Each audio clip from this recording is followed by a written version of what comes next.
नमस्कार, पांचजन्य में आप सभी का बहुत बहुत स्वागत है। प्रधानमंत्री मोदी G7 में शामिल होने के लिए कनाडा पहुंच चुके हैं। ये यात्रा बहुत अहम इसलिए मानी जा रही है क्योंकि जब कनाडा के प्रधानमंत्री मार्क कार्नी ने प्रधानमंत्री मोदी को निमंत्रण भेजा था, तब पहले तो संशय बना हुआ था कि क्या ये निमंत्रण आएगा या नहीं आएगा, क्योंकि इससे पहले जस्टिन ट्रूडो के प्रधानमंत्री रहते हुए जिस तरह के संबंध भारत के साथ कनाडा के चल रहे थे, वो बहुत अच्छे नहीं थे। लेकिन निमंत्रण आया और आज प्रधानमंत्री मोदी कनाडा पहुंच भी गए हैं। लेकिन इस बीच में कनाडा के अंदर खालिस्तानी समर्थकों ने कई तरह के प्रदर्शन किए मोदी को रोकने के लिए, उनकी इस यात्रा के खिलाफ, इस निमंत्रण के खिलाफ। लेकिन वैसा सपोर्ट उनको नहीं मिला जो जस्टिन ट्रूडो के प्रधानमंत्री रहते हुए मिलता है। आखिर क्या है इसकी वजह? क्या खालिस्तान का दबदबा कम हो रहा है, या जो नए प्रधानमंत्री कनाडा में आए हैं मार्क कार्नी, वो खालिस्तानियों को कंट्रोल में करने में कामयाब रहे हैं, या इसकी कोई और राजनीतिक वजह है? इस सभी पर चर्चा करने के लिए हमारे साथ है राजनीतिक विश्लेषक रमनीक मान जी। रमनीक जी, नमस्कार, पांचजन्य में आपका बहुत बहुत स्वागत है। सत श्री अकाल, नमस्ते, जय हिंद, धन्यवाद आपका।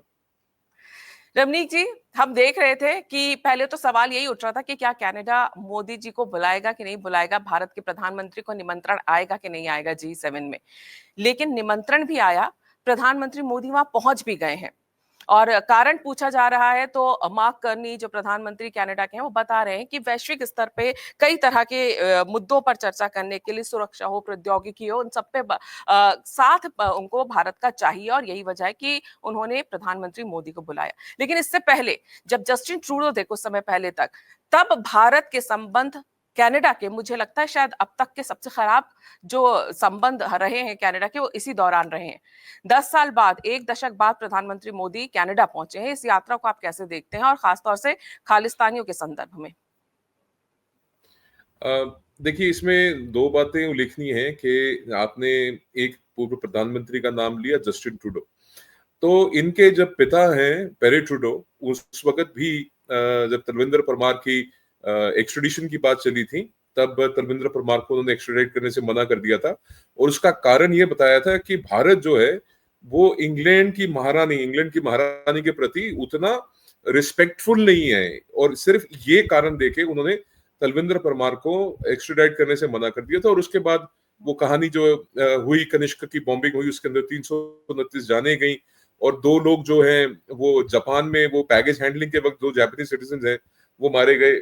और वो सारा जो इंद्रजीत बाद में पकड़ा गया और उसको जापान में सजा मिली और वापस कनाडा आया, और कनाडा ने वहां पे जो ये खालिस्तानी एलिमेंट्स हैं उसको हर महीने उसके घर में सब्सिस्टेंस अलाउंस कह लीजिए, तनख्वाह कह लीजिए, उसको देते रहे।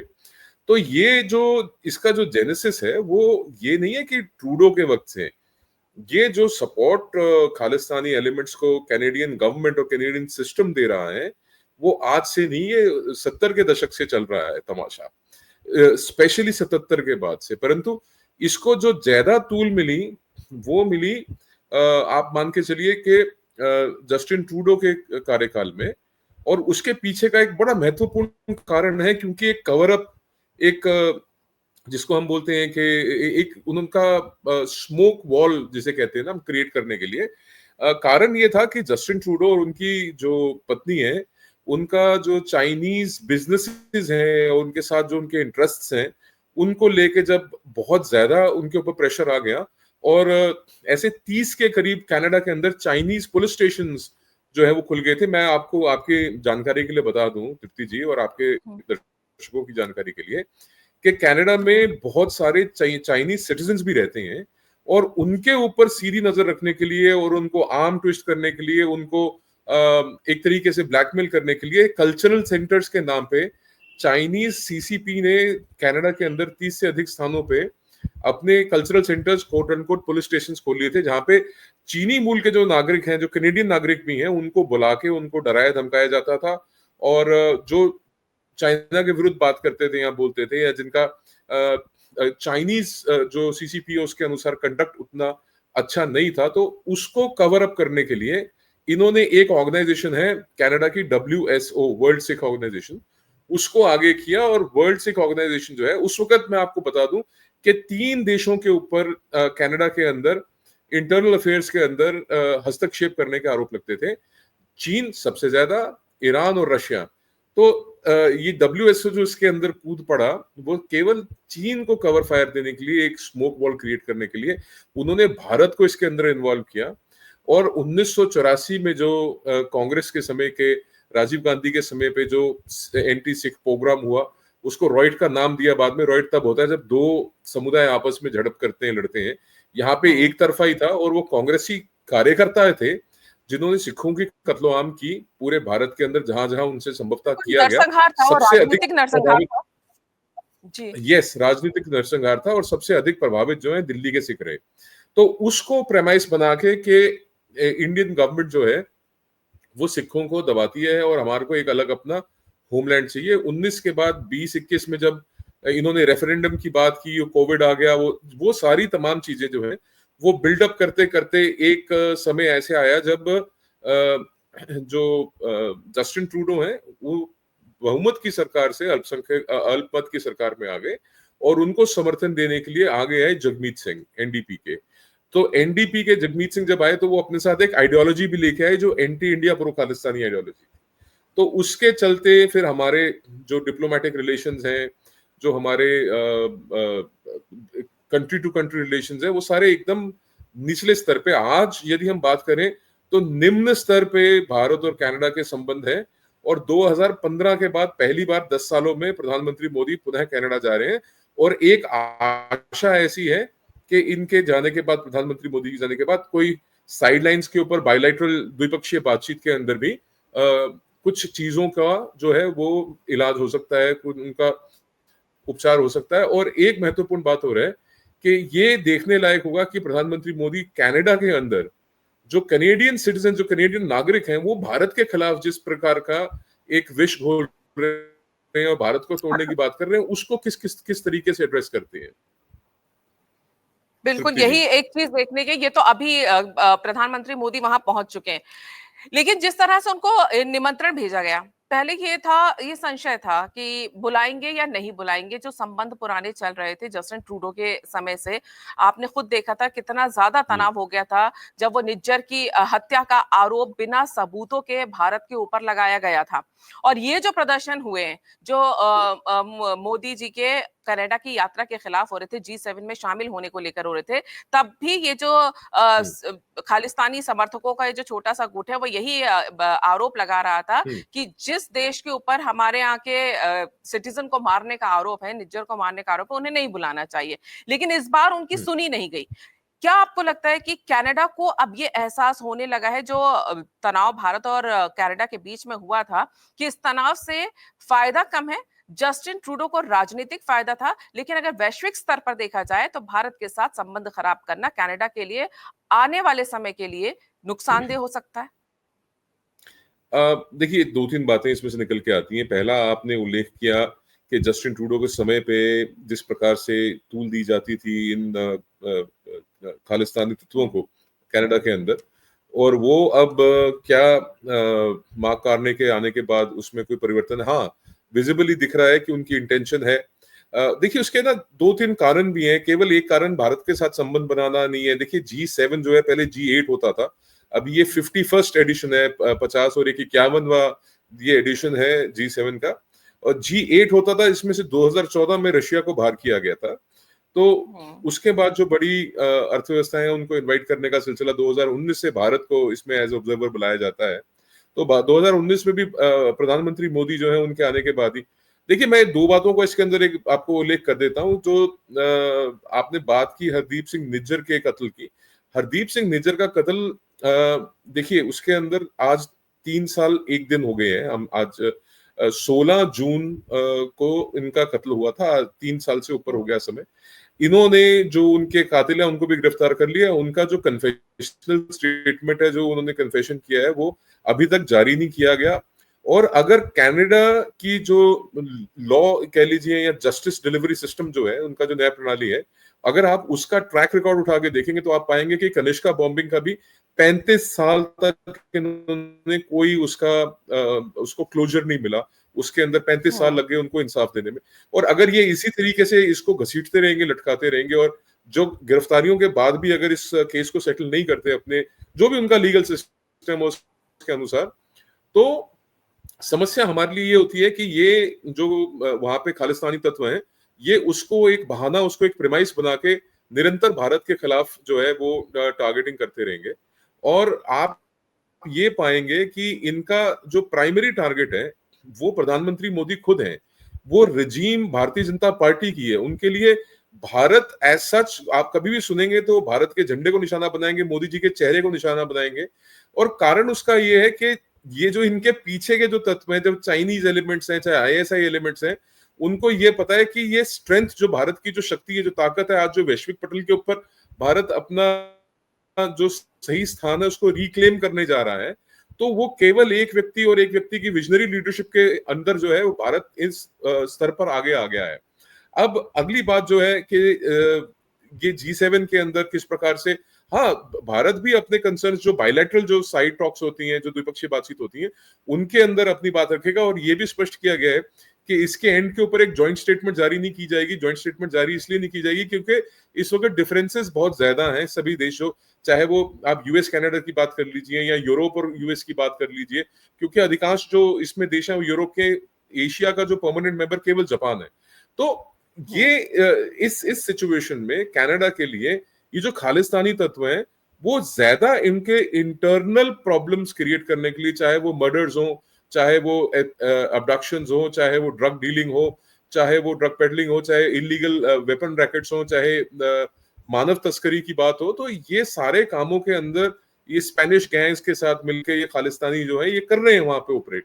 तो ये बेसिकली ज्यादा सिरदर्दी जो है वो कैनेडियन एस्टैब्लिशमेंट के लिए है। और डब्ल्यूएसओ जैसे, तृप्ति जी मैं बताऊं, ऑर्गेनाइजेशंस का जो पेनिट्रेशन है कैनेडियन सिस्टम के अंदर जो है, चाहे उनकी जुडिशरी हो, चाहे उनकी इंटेलिजेंस हो, चाहे उनकी पुलिस हो, चाहे उनकी आर्मी हो, चाहे उनकी पॉलिटिक्स हो, उसके अंदर बहुत डीप इनरोड्स डब्ल्यूएसओ के माध्यम से ये लोग कर चुके हैं। और मैंने जैसे आपको पहले बताया कि ये एक स्मोक स्क्रीन देने के लिए, कवर फायर देने के लिए, और जो ध्यान पूरा फोकस ट्रूडो उनकी पत्नी के ऊपर चाइनीज जो इंटरवेरेंस है कनाडा के अंदर उससे हटाने के लिए ये भारत के ऊपर लाई गई थी। और जब तक इनको ये फंडिंग मिलता रहेगा, जब तक इनको ये पैसा मिलता रहेगा पीछे से, तब तक ये भारत को निरंतर टारगेट करते रहेंगे। और अब कैनेडियन सिस्टम में ये है कि जो ये बार बार फ्री स्पीच के नाम पे इनको एक खुला फील्ड दे देते हैं कि साहब आप भारत का झंडा भी जलाइए, आप भारत के प्रधानमंत्री का, आपको शायद ना ध्यान हो, आज से एक साल भर पहले इन्होंने वैंकूवर में भारतीय हाई कमीशन के बाहर एक शैम कोर्ट, एक अदालत बना के नकली सी, उसके अंदर प्रधानमंत्री मोदी जी का जो पुतला है उसको पिंजरे में बंद करके और उसके बाद उसको फांसी लगा के जलाया था। ये सब इस किस्म के तमाशे करते रहते हैं। और जो भारतीय दूतावास है वहां पे और जो हमारे हाई कमिश्नर है उनको, वर्मा जी को, इन्होंने सीधे तौर पे जान से मार देने की धमकी दी थी। तो इस प्रकार की जो चीजें हैं ये लोग करते जा रहे हैं। और ये लॉ एंड ऑर्डर की सिचुएशन कनाडा के अंदर अपने लिए है। ये पहले भी लॉ एंड ऑर्डर वाली सिचुएशन जो आप बता रहे हैं रमनीक जी, ट्रूडो के टाइम पे भी होती थी। भारत ने कई बार खालिस्तानी संगठनों की लिस्ट भी तब कनाडा को दी थी, लेकिन कोई कार्रवाई नहीं की गई थी। लेकिन अब जो चल रहा है, जैसा कि आपने कहा कि जो फंडिंग होती है, चाहे अगर हम कश्मीर में भी देखते हैं, जो आतंकवादियों की फंडिंग पे अगर लगाम लगाई जाती है तो आतंकवाद पे लगाम लग जाता है। इसी तरह अभी जो मार्क करनी की सरकार चल रही है, वहां पर उन्होंने एक प्रोजेक्ट पैलिकन चलाया है, जिसमें जो मैक्सिकन स्पेनिश जो ड्रग्स के डीलर्स आप बात कर रहे हैं, उसके साथ साथ बड़ी संख्या में कई खालिस्तानी समर्थक भी पकड़े गए हैं।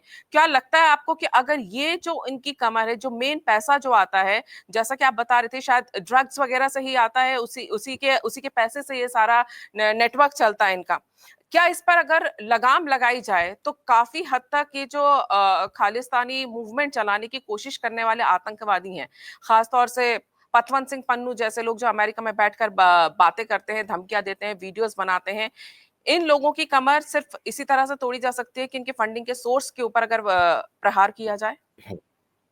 बिल्कुल, आप बिल्कुल सही कह रहे हैं, आप बिल्कुल दुरुस्त कह रही हैं। देखिए, बात यह है कि कोई भी ऑपरेशन जो है वो बिना फंडिंग के, बिना पैसे के नहीं चल सकता। और हर एक काम के लिए, हर एक इलीगल काम के लिए आप लीगल पैसा इस्तेमाल नहीं कर सकते, बिकॉज पैसा ऐसी चीज है जिसका एक मनी ट्रेल, जो एक ट्रेल अपनी छोड़ जाता है, एक छाप छोड़ जाता है। तो मनी ट्रेल के अंदर आप जिस वक्त आप इलीगल ड्रग ट्रेड्स के अंदर से जो पैसा आता है, जब आप उसको इस्तेमाल करते हैं तो उसको ट्रैक करना थोड़ा कठिन होता है। और एक सिंपल सी बात करते हैं, वो कहते हैं अंग्रेजी में, you track the money and you track the criminal and the crime. तो अगर आपने क्राइम को पकड़ना है तो आप पैसे की ट्रेल को पकड़ लीजिए, आपको वहां से क्रिमिनल्स का पता लग जाएगा। बहरहाल आपने जो बात कही है वही मेरी बात को आपने दोहराया है कि ये सिदर्दी कनाडा के लिए ज्यादा है। और जो इनके फंडिंग के स्रोत हैं, जैसे आपने कहा, तो मैं कैश पटेल जो अमेरिकन एफबीआई को देख रहे हैं अभी, he is the chief of FBI, director FBI हैं, तो कैश पटेल ने खुद ऑन रिकॉर्ड कहा है कि we are cooperating with India, और हम भारत के साथ कोऑपरेशन में हैं, भारत के साथ कोऑपरेट कर रहे हैं कि जो चाइना से सोर्स होकर फेंटेनिल आता है, बिकॉज फेंटेनिल जो है वो इंडिया में कंज्यूम नहीं होता, भारत में कंज्यूम नहीं होता, वो सिर्फ कनाडा में और यूएस में कंज्यूम होता है। तो ये जो जितना ड्रग रैकेट है, अभी थोड़े दिन पहले 500 किलो के लगभग कनाडा में फैलिकन के उसमें ही ये पकड़ा गया है, ड्रग्स पकड़े गए हैं। और ये 300 करोड़ का भारतीय करेंसी में, कभी 500 करोड़ का, कभी 700 करोड़ का जो ड्रग हॉल बार बार पकड़ा जाता है। तो आप ये इमेजिन कीजिए कि ये जो पैसा इस्तेमाल होता है ये इलीगल ऑपरेशंस के लिए या ऐसे जो गलत काम है उनकी फंडिंग्स में ये इस्तेमाल होता है। और ये पैसा मैं आपको कंफर्म बता रहा हूं कि कोई भी ग्लोबल एजेंसी, जो इंटेलिजेंस एजेंसी है, चाहे वो CIA है, वो बिना ड्रग मनी के ऑपरेट नहीं कर सकते। उनको दे यूज ड्रग मनी, और ये वाजे है बात, ये बड़ी क्लियर है। और भारत के खिलाफ भी जो आपने गुरपतवंत पन्नू की बात करी, गुरपतवंत पन्नू के पास भी जो फंडिंग आती है वो ISI से आए, चाहे वो चाइनीज से आए, चाहे वो कनेडियन से आए, ये फंडिंग डेफिनेटली इनके पास उन इलीगल सोर्सेज ऑफ मनी से ही आती है, जिससे ये भारत के खिलाफ एक पूरा कैंपेन, एक पूरा नैरेटिव दुनिया के अंदर बिल्ड करते हैं। चाहे ये किसी रेफरेंडम के नाम पे, कभी न्यूजीलैंड में, कभी ऑस्ट्रेलिया में, कभी कनाडा में, ये जिस तरीके से प्रपंच रचते हैं, इसके पीछे की जो फंडिंग है, इसके पीछे का जो धन का स्रोत है, वो हमेशा आप पाएंगे कि इलीगल मनी से ही आता है। ये सभी जानते हैं कि पाकिस्तान जो है इन लोगों को समर्थन देता है। यहाँ पे ये समझना बहुत जरूरी हो जाता है रमनीक जी कि अगर हम कनाडा की बात करें, क्योंकि सबसे ज्यादा जो खबरें आती हैं, हालांकि ऑस्ट्रेलिया, अमेरिका, इवन लंदन में भी हमने देखा था कुछ खालिस्तानी समर्थक वहां पहुंच के उन्होंने कई बार मंदिरों पे भी हमले किए, जो पिछले 3-4 साल में हमने चीजें देखी हैं। लेकिन कनाडा के भी जो सिख समुदाय है उनका एक बहुत छोटा सा हिस्सा है जो खालिस्तानियों का समर्थन करता है। आपको नहीं लगता कि जिस तरह की हरकतें या जिस तरह की मांग ये खालिस्तानी आतंकी कर रहे हैं पाकिस्तान के इशारों पर, ये ना सिर्फ हिंदू धर्म या सनातन धर्म के खिलाफ है, ये सिख धर्म के भी खिलाफ है? हाँ बिल्कुल, इसमें कोई संदेह नहीं है। देखिए, मैं आपको दो उल्लेख करता हूँ। पहला तो ये है कि गुरु नानक साहब ने बाबरबानी में जब बोला है, तब उन्होंने कहा है, खुरसान खसमाना किया, हिंदुस्तान डराया, एडी मार पई कुरलाने तय की दर्द नहीं आया। तो पहली पातशाही जो है वो हिंदुस्तान शब्द का प्रयोग करते हैं, वो हिंदुस्तान का रेफरेंस जो है। अब ये आपको परिकल्पना जो है गुरु नानक साहब की भारत की या हिंदुस्तान की क्या है, कि उसका उत्तर का शोर क्या है, उसका पश्चिम का शोर क्या है, उसका दक्षिण का शोर क्या है, वो भारत की परिभाषा में ही आता है कि भारत का कि दक्षिण में समुद्र है, उत्तर में हिमालय है। खैर बहरहाल मैं उसमें नहीं जाता। फिर दसम पिता गुरु गोविंद साहब की बात जब आती है, तब वो 9वीं पातशाही गुरु तेग बहादुर साहब की जब शहादत होती है, जब पंडित कृपाराम मटन से आते हैं चल के उनके पास, और धर्म की रक्षा हेतु उन्होंने कहा कि साहब कि गुरु साहब आपको आगे आना चाहिए। और गुरु साहब ने कहा कि भाई इसके लिए किसी बड़े महापुरुष की कुर्बानी लगेगी। तो दसम पिता गुरु गोविंद साहब छोटी बाल अवस्था में कहते हैं कि पिताजी आपसे बड़ा कौन हो सकता है। तो उनकी शहादत के बाद दसम पिता गुरु गोविंद साहब सच्चे पातशाह वचन करते हैं कि हिंद की चादर, अब यहाँ पे कहीं पे खालिस्तान की चादर का नाम नहीं आया, और कहीं ये नहीं आया कि खुलसान खसमाना किया, खालिस्तान डराया। और अगर गुरु साहब के मन में, गुरुओं के मन में कहीं परिकल्पना होती, तो इस अलग खालिस्तान का जो रेफरेंस है वो निश्चित रूप से गुरु ग्रंथ साहब में भी आता। और गुरु साहब हो सकता है अपने समय में, अपने जीवन काल में ही, या उसके बाद जब सिख साम्राज्य स्थापित हुआ, तब उस वक्त भी उसका नाम खालिस्तान हो सकता था। परंतु ये एक राजनीतिक इंस्ट्रूमेंट है, टूल है, जो ISI के द्वारा तैयार किया गया है K2 प्रोजेक्ट के तहत, Kashmir 1 and Khalistan 2 K2 project के तहत। तो इसकी जो परिकल्पना है और उसका जो फाउंटेन हेड है वो पाकिस्तान में है, और वहां का जो फंडिंग का सोर्स है उसको ड्राइव करना, उसको आगे लेके जाना। आप देखिए उसमें ना सर्कमस्टेंशियली मैं आपको दो बातें और बताता हूँ, क्योंकि आपने गुरपतवंत पन्नू की बात करी, तो गुरपतवंत पन्नू ने पाकिस्तान के एक निजी टीवी चैनल को इंटरव्यू देते वक्त कहा कि यदि भारत और पाकिस्तान के बीच में युद्ध होता है तो 10,000 सिख लड़ाके जो हैं हम पाकिस्तान की ओर से लड़ने के लिए भेजेंगे। और भाई तुम्हारे पास है कौन से 10,000 सिख लड़ाके, पहले तो ये बताओ। और जो भारतीय सेना में सिख हैं, पराक्रमी सिख हैं, मेरे पिताजी खुद फौज में थे। ये जो आप मेरे पीछे यहाँ पे देख रहे हैं, एक इंटेलिजेंस कोर का, एक कमाओ रेजिमेंट का, ये फ्लैग्स जो है इन्फेंट्री के और इंटेलिजेंस के हैं। तो ये आप मतलब जिस प्रकार की देशभक्ति या देश प्रेम सिखों के अंदर, भारत के अंदर है, उसकी कल्पना मेरा ख्याल है कि ये जो भाड़े के टट्टू हैं, जो रुपये के ऊपर जीते, माफ कीजिएगा, ये लोग कभी इमेजिन नहीं कर सकते। और मैं आपको बताऊं कि हमारे तो जो जवान है वो कहते हैं कि जी हमारे को 2 घंटे की आप छुट्टी दे दीजिए, पूरे पाकिस्तान को धुआं धुआं कर देंगे। इस प्रकार से आपने ऑपरेशन सिंदूर के दौरान भी देखा कि भारत की क्या शक्ति है, भारत का क्या कैपेबिलिटीज है, और किस प्रकार से हम उन दुश्मनों को ध्वस्त कर सकते हैं। वो आंख झपके पलक झपके उससे पहले वो बर्बाद हो चुके होंगे, तबाह हो चुके होंगे। ऐसी जो हमारी क्षमताएं हैं वो पिछले 11-12 साल में डेवलप और बिल्ड हो चुकी हैं। तो इन सब चीजों के मद्देनजर अब क्या होता है कि आप चूंकि सीधे तौर पे भारत से आप युद्ध में जीत नहीं सकते, तो आप एक प्रॉक्सी वॉर जो है वो वेज करके रखते हो। आप हमेशा एक इरिटेशन, एक डिस्टर्बेंस, एक परेशानी खड़ी करके रखने का आपका प्रयास होता है। वही गुरपतवंत पन्नू उसका हिस्सा है, ये खालिस्तानी एलिमेंट्स उसका हिस्सा है, ये WSO उसका हिस्सा है।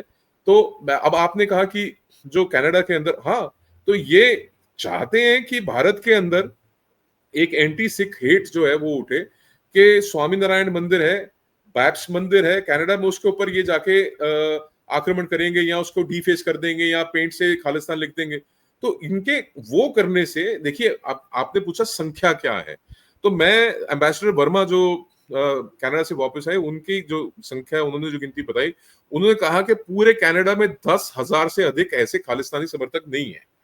तो इनका बट जो पेनिट्रेशन है, इनका जो स्तर है, ये जिस लेवल पे ये है, जैसा ये पैसा और इन्फ्लुएंस ये कमांड कर रहे हैं, क्योंकि इनको फंडिंग मिलती है, तो उस नाते से ये लोग मोबिलाइज करने में लोगों को कामयाब हो जाते हैं। और जो मेजोरिटी है, जो पॉजिटिव लोग हैं आपके हमारे जैसे, वो अधिकांश लोग चुप रह जाते हैं, चुप्पी साध के रखते हैं। और मैं ये समझता हूँ जैसे हम लोग खुल के सामने आते हैं और खालिस्तानियों के खिलाफ बोलते हैं। कि जैसे आपने बताया कि आपको जो जानकारी मिली कि 10,000 से ज्यादा नहीं है वहां पर ये खालिस्तानी समर्थक कनाडा के अंदर, लेकिन इसके बावजूद ये खालिस्तानी आंदोलन चलाते हैं वहां पर, तो इतना राजनीतिक प्रभाव क्यों पड़ता है? जिस तरह से जस्टिन ट्रूडो के समय में हमने देखा था कि सत्ता के लिए राजनीतिक दबाव में ही वो उनका समर्थन ज्यादा कर रहे थे। जैसा आपने एक सिलसिला भारत में देखा कि 3 दशक तक भारत के अंदर गठबंधन की सरकारें, कोएलिशन गवर्नमेंट्स आती रही, और बाद में फिर ये कहते हैं कि जी गठबंधन का धर्म है, फिर कह देंगे कि साहब ये कोएलिशन पॉलिटिक्स की जो है ये मजबूरियां हैं, गठबंधन की मजबूरियां हैं। उस नाते से भारत के अंदर करप्शन जो है वो बहुत ऊंचे स्तर पर चली गई थी, और यही कारण जो है वो जस्टिन ट्रूडो के सामने आया। वो गठबंधन धर्म कह लीजिए, गठबंधन की मजबूरियां कह लीजिए, कि उन्होंने इन खालिस्तानी एलिमेंट्स को तूल देने दी। और मैंने जैसा बताया कि कारण ये था कि उस वक्त जो फॉरेन इंटरफेरेंस थी कैनेडियन सिस्टम के अंदर, वो इतनी ज्यादा थी कि एक स्मोक फायर बन के ये खालिस्तानी आगे आए, जिससे चाइनीज को भी कवर फायर मिला। उस वक्त के जो प्रधानमंत्री जस्टिन ट्रूडो है, उनकी फैमिली है, जो उनके बिजनेस इंटरेस्ट थे चाइना के अंदर, उसको भी एक स्मोक स्क्रीन दिया, उन्होंने कवर फायर दिया। और सारा जो कैनेडियन गवर्नमेंट का, पब्लिक का जो ध्यान है, उसको भारत की ओर उन्होंने शिफ्ट किया कि देखिए भारत कनाडा के अंदर कैनेडियन नागरिक की हत्या करवा रहा है, और उनके पास एविडेंस कुछ भी नहीं। और आप ये इमेजिन कर सकते हैं कि एक प्रधानमंत्री पार्लियामेंट पे खड़े होके कह रहे हैं कि जी क्रेडिबल एलिगेशंस, एविडेंसेस तो सुना था, क्रेडिबल एलिगेशंस जो हैं, ये एक नया शब्द उन्होंने इजाद किया था कि क्रेडिबल एलिगेशंस है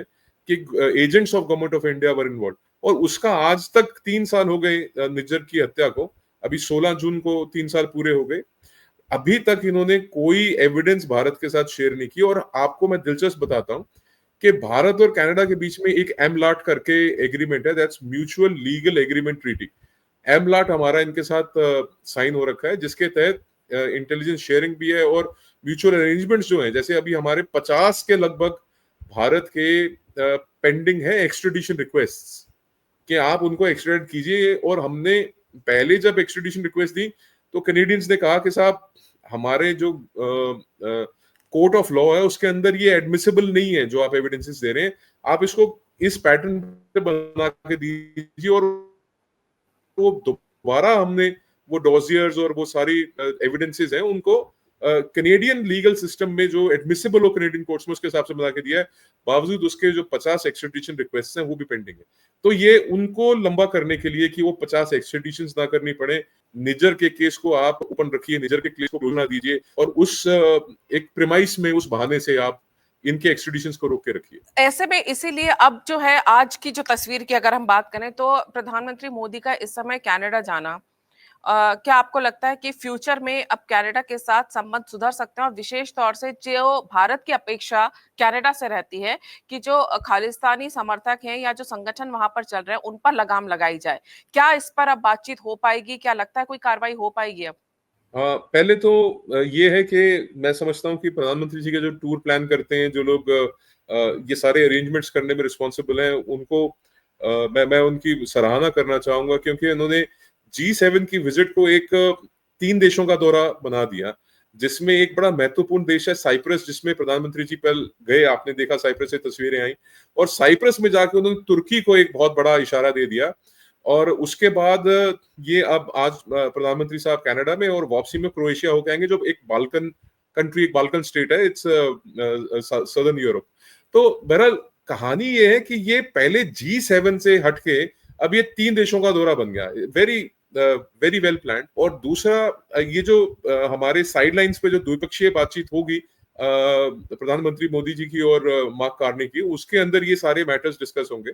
और उसके बाद जब प्रेस ब्रीफिंग आएगी या मिनिस्ट्री ऑफ एक्सटर्नल अफेयर्स से कोई ब्रीफिंग आएगी, तो उसमें वास्तव में पता लगेगा कि इस बात के ऊपर कितना हमने एम्फसाइज किया। और मेरी आशा, उम्मीद, अपेक्षा प्रधानमंत्री जी से ये है कि ये जो खालिस्तानी तत्व है, जो कनेडियन सिटीजन हैं, जो कनाडा के नागरिक हैं, और वो कनाडा में बैठ के भारत को तोड़ने की बात करते हैं, तो उसको लेके कुछ ना कुछ हमारे उस म्यूचुअल जो डिस्कशन है और उसका जो बाद में जो प्रिंटेड वर्जन आता है उसके अंदर उसका उल्लेख होना बहुत जरूरी है। और आपने जो पूछा मार्क कार्ने क्या उससे एक शिफ्ट लेंगे, तो मैं समझता हूं कि पार्टी वही है, आइडियोलॉजी वही है, परंतु परिस्थितियां बदल गई हैं। जब प्रधानमंत्री बदले हैं तो परिस्थितियां बदल गई हैं। और G7 के बाद कनाडा कैसा फॉलोअप रखता है भारत के साथ अपने रिलेशंस को, क्योंकि अब यूएस के साथ थोड़ा ड्रिफ्ट कर रहा है कनाडा, तो उसको एक बड़ा बाजार भी चाहिए, उसको एक बड़ा पार्टनर भी चाहिए। और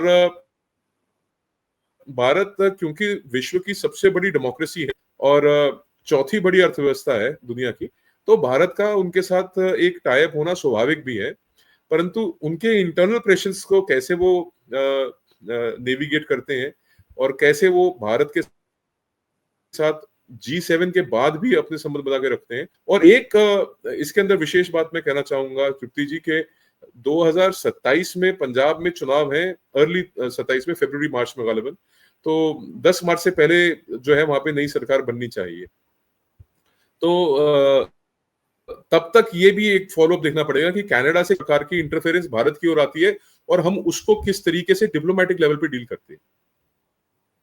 बिल्कुल, ये बहुत ही महत्वपूर्ण होगा, और ये निश्चित तौर पर, क्योंकि प्रधानमंत्री अगर वहां गए हैं और कनाडा और दोनों देशों के बीच में बात होती है, तो भारत का मुख्य मुद्दा हमेशा से यही रहा है, नो टॉलरेंस फॉर टेररिज्म भारत की नीति रही है। और अगर खालिस्तान की तरफ से कुछ होता है तो भारत ने हमेशा डॉक्यूमेंट्स भी दिए, डॉजियर्स भी दिए हैं, और वो चाहेंगे कि जब तक उस पर बातचीत ठीक से नहीं होगी, शायद कनाडा के लिए भी समझने का समय है कि अब वैश्विक तौर पर सोचा जाए अंदर की राजनीति से निपटते हुए, तो उनके लिए भी अच्छा होगा। जैसा कि आपने खुद बताया कि यूएस के साथ रिलेशनशिप अभी किस तरह की चल रही है, उसके बाद कनाडा के लिए एक बड़ा बाजार भी उनके लिए जरूरी है।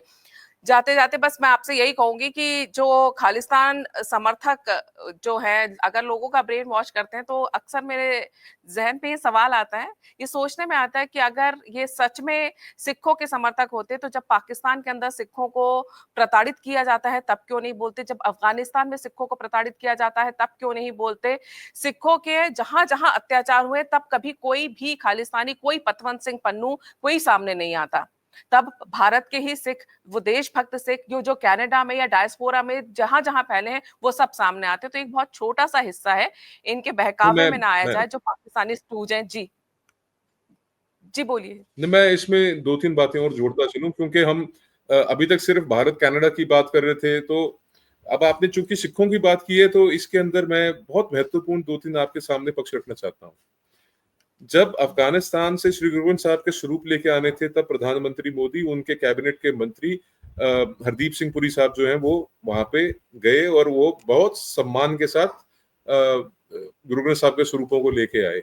छोटे साहबजादों की याद में वीर बाल दिवस के रूप में जो है, वो दिसंबर के दिन जो है वो मनाए जाने लग गए।